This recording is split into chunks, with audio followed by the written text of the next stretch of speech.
We have a lot of big things happening in our movie. We're in, let's go! What the hell are you getting in the back for? Sorry, boss, I have it. The presidential limo has a nickname, is the Beast. And this is our version of that.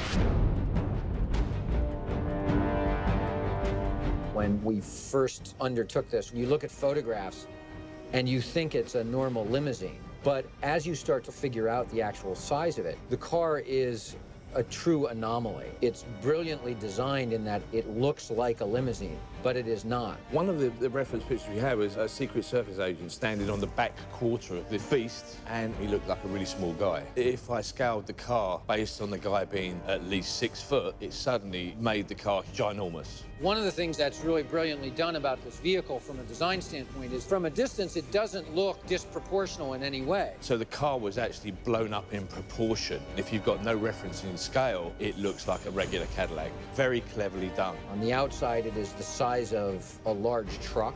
Realization, we're not just scaling down a limo, we're actually building a real car from the ground up. And then the time frame became really scary. They had to produce 3 of these vehicles in a matter of 10 weeks.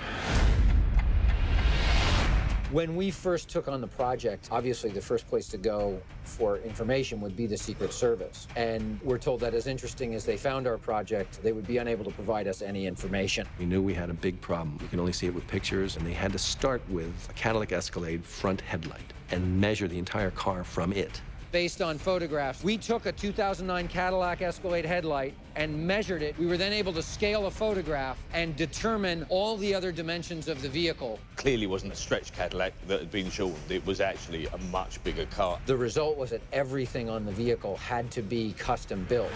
You gotta be kidding me right now! Once we extrapolated the dimensions from the headlight, we handed those dimensions off to a small team of sculptors.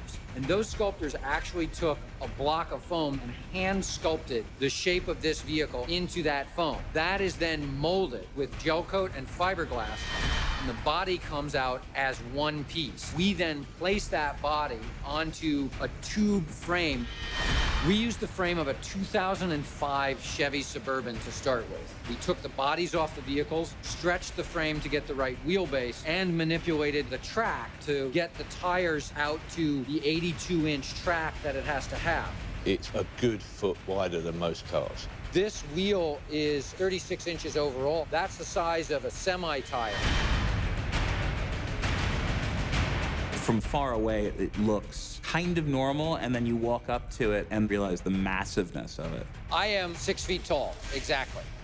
And so you can see the ride height of this vehicle. Yeah, that's why they call it the Beast.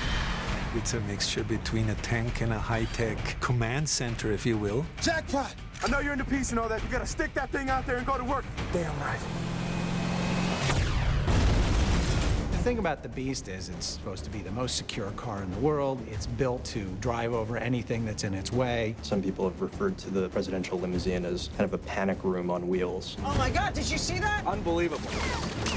One of the few research photos that we had showed how thick the door was. The doors are impressive. The doors look like a vault. And that's to accommodate the armor that's obviously in the real car.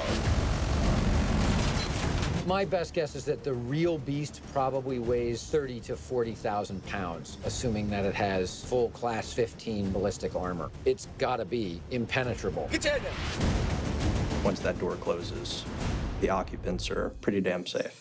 Ah! Can you not hit me in the head with a rocket while I'm trying to drive?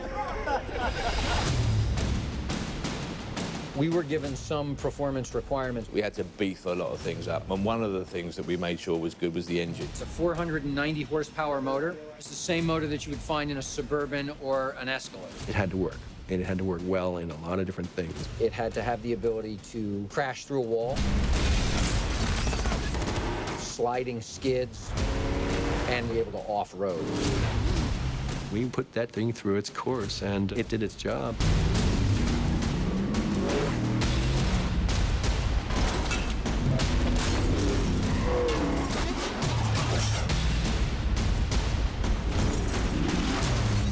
There's something you don't see every day.